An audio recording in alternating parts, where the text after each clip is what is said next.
Thank you very much, Stephen, for the introduction, and thank you, everyone, for coming out. It's really very gratifying to see so many people interested and willing to spend a Saturday morning and many days for many people here talking about and thinking about and learning to practice better nutrition. We certainly need you.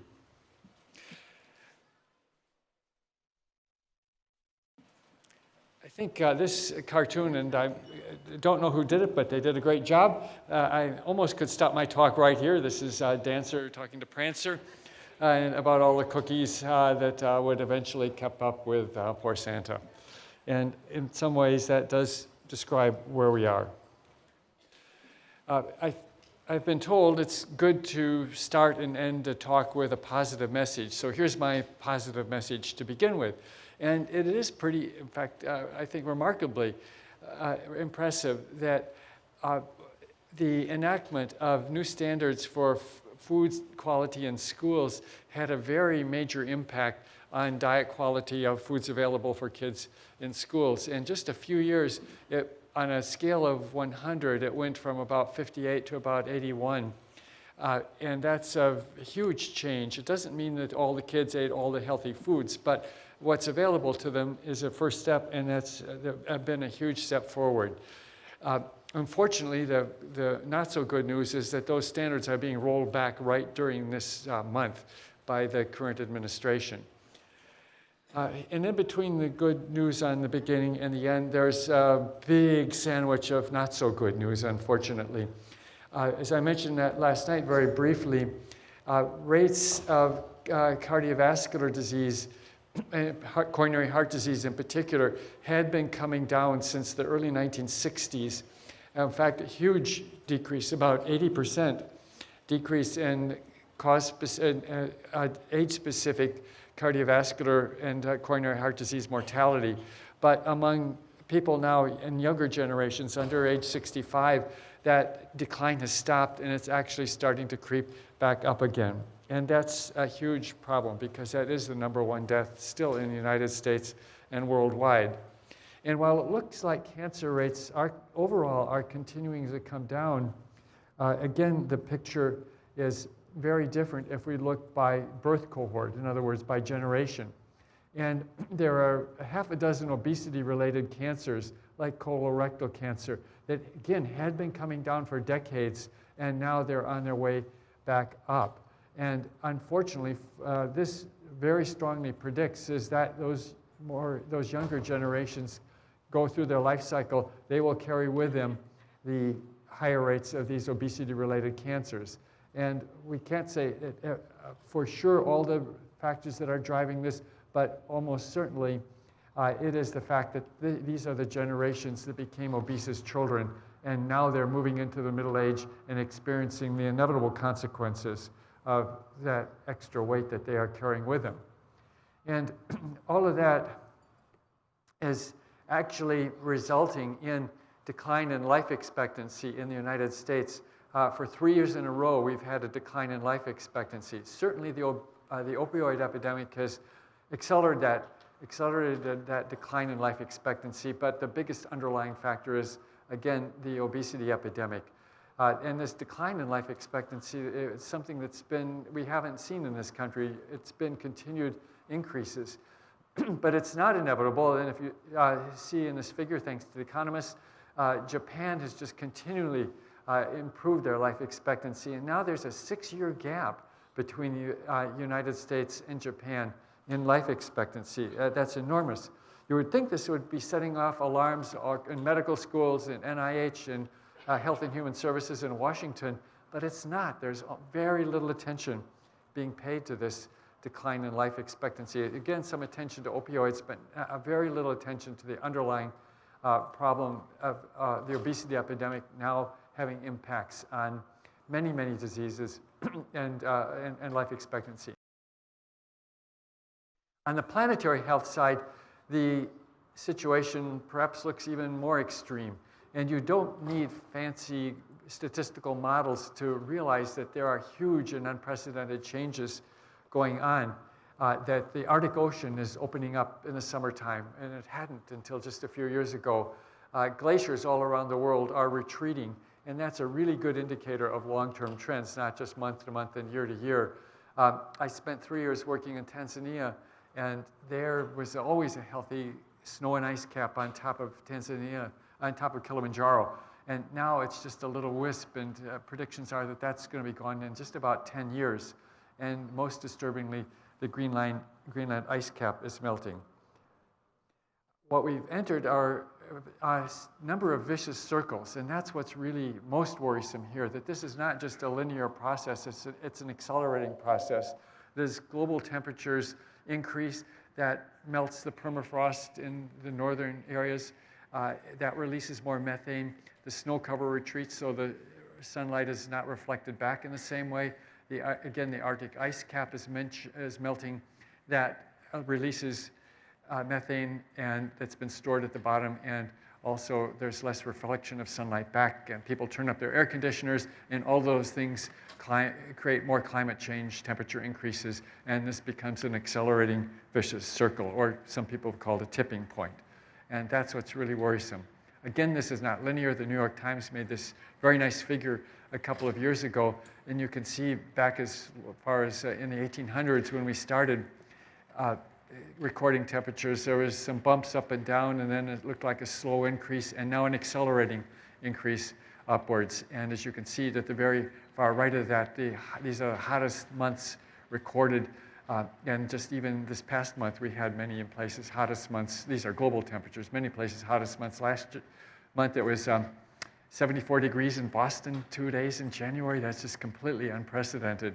And this past year was the second hottest year in recorded history. I think the previous hottest year was just 2 years ago. So we're year by year, all the years are among the hottest 10 years.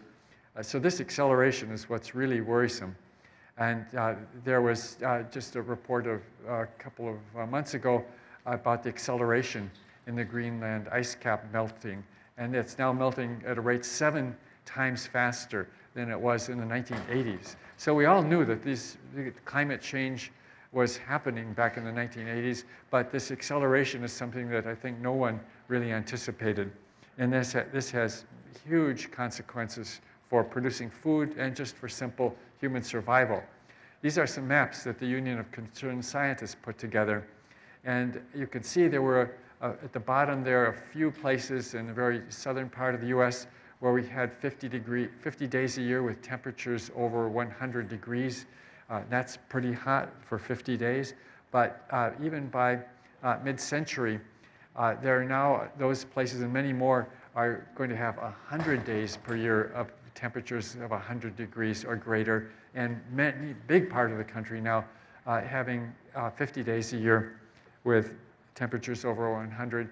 And by 2100, not that far away, our grandkids will be there, that big swaths of the country will be having 50 days a year or more with temperatures over 100 degrees. And that has direct consequences. People die in those kinds of temperatures. You can't produce foods in many of those big areas with that kind of temperature change. So this is, and of course there are many other changes. Sea level rises, wildfires that are consequences now that can be directly linked to this very dire situation of accelerating climate change.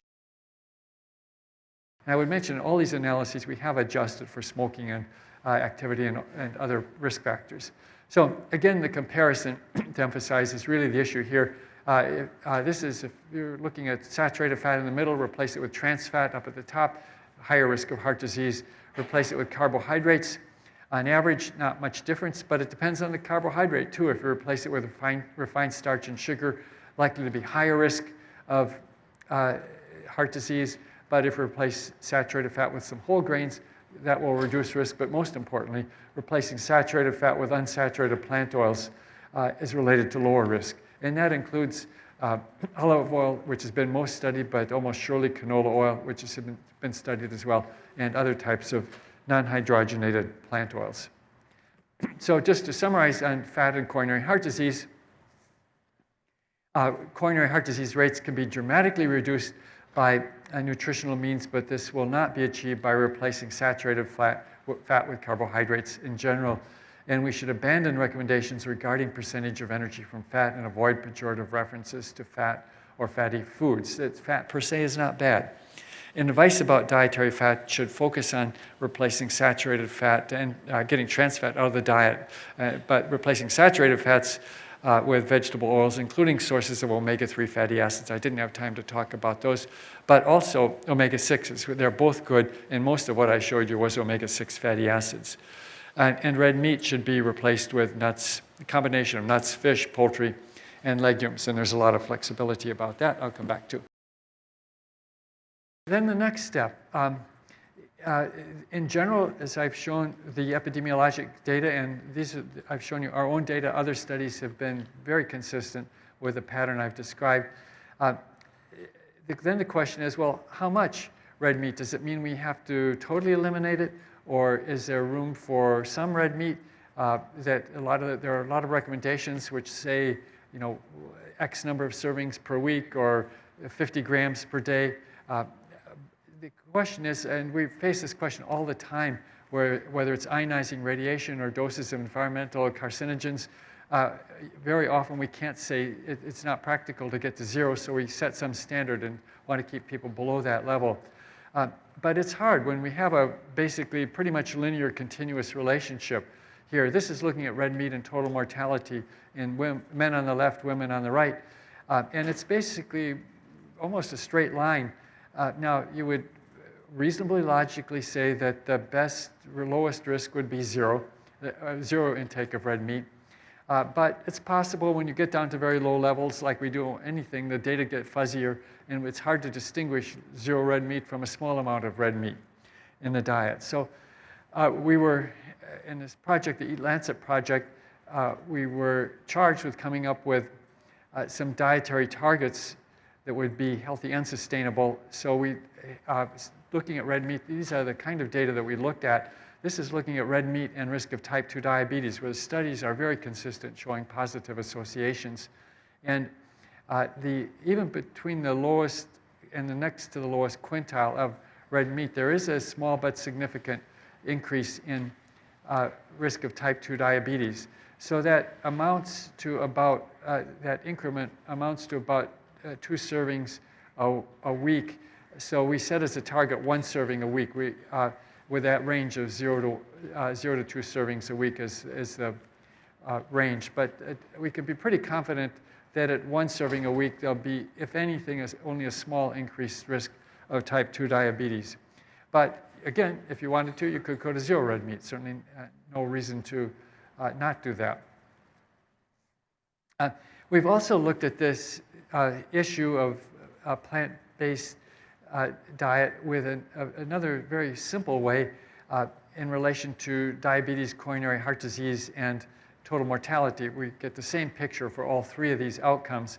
But we created what we call a plant-based dietary index, where it's very simple. You get 1 point for 1 serving a day of any plant food and a negative point for 1 serving a day of an animal-sourced food. And then you just add up the points. And so we can see this is the blue line, that the increasing score, plant-based diet score, lower risk of diabetes, heart disease, and total mortality. And so that's one point I wanted to make. It's not a sharp cutoff, that taking even modest steps in that direction can have important health benefits. But the other part of it is that not all plant-sourced foods are good foods. Like basically donuts and Coke are plant-based foods.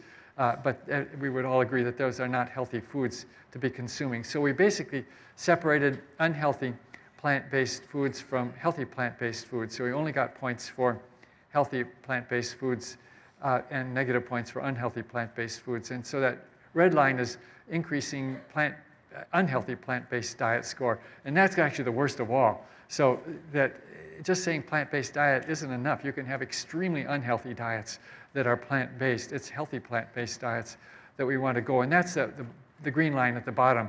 That's where basically you've got more points for nuts, legumes, soy products, whole grains, fruits, and vegetables. And that gave the best overall risk looking at these plant-based diet scores.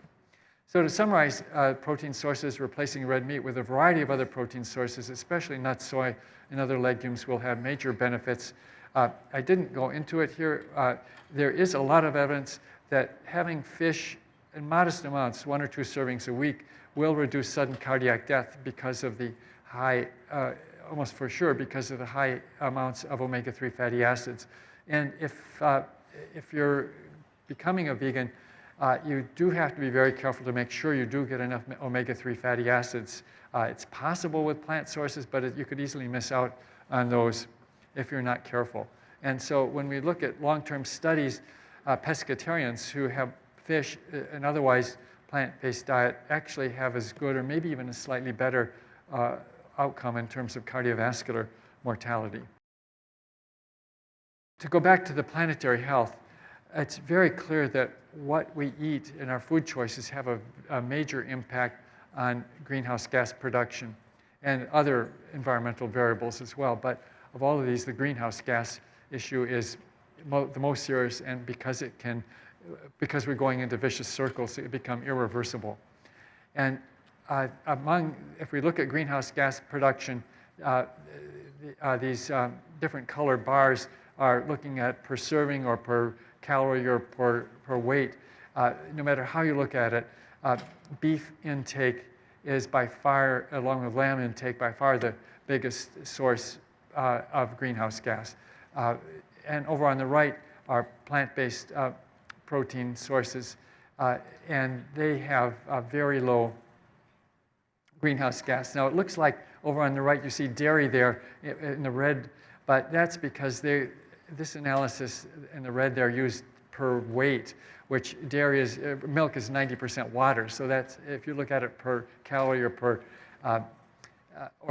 gram of protein, dairy looks like cheese, which is over toward the left there. Not as bad as beef, but close to it. So looking at a lot of the literature looks at foods by weight, and when you put dairy into it and then look at milk, of course you get a very misleading kind of answer where nuts are almost zero water in them. So looking at something that's 90% water compared to nuts and dry beans doesn't make sense at all. But the bottom line is that legumes, soy, nuts have about somewhere, depending on the analysis, 1/20th of the greenhouse gas production compared to beef. And legumes are very similar. So it matters a lot, and I'll come back to that. The quality of grains also is, and quality of carbohydrate overall is extremely important. This is a slide thanks to General Mills. And this is what they do. They take healthy whole grains, and if they grind them up and turn them into flour, we have whole wheat flour, whole oat flour. It's whole wheat, but ground up into fine particles. But most of the wheat and grains in the foods that are fed to humans are refined grains. And that means they've taken off the bran on the outside, which is where most of the vitamins and minerals reside. And then they chip out the germ, and that's the embryonic plant. And that germ is coated in oil, healthy oils, to protect it from oxidation so it can sprout a year or two later under the right conditions. And so all the lipid-soluble vitamins are there in the germ. And then you're left with the endosperm, which is mostly just starch. And then they grind that up and create flour, which we make into Wonder Bread and bagels and things like that. Then there's all this germ and bran left. What do they do with that? Of course they don't throw it away. That's where all the nutrition is. So we feed that to animals, and they grow big and strong, and we eat the stuff over on the right, the refined flour. So what does that do to us? We've looked at this in multiple ways, but one way is creating glycemic load, which reflects the glycemic index of the food, and it's very high in rapidly absorbed carbohydrates like white flour and potatoes.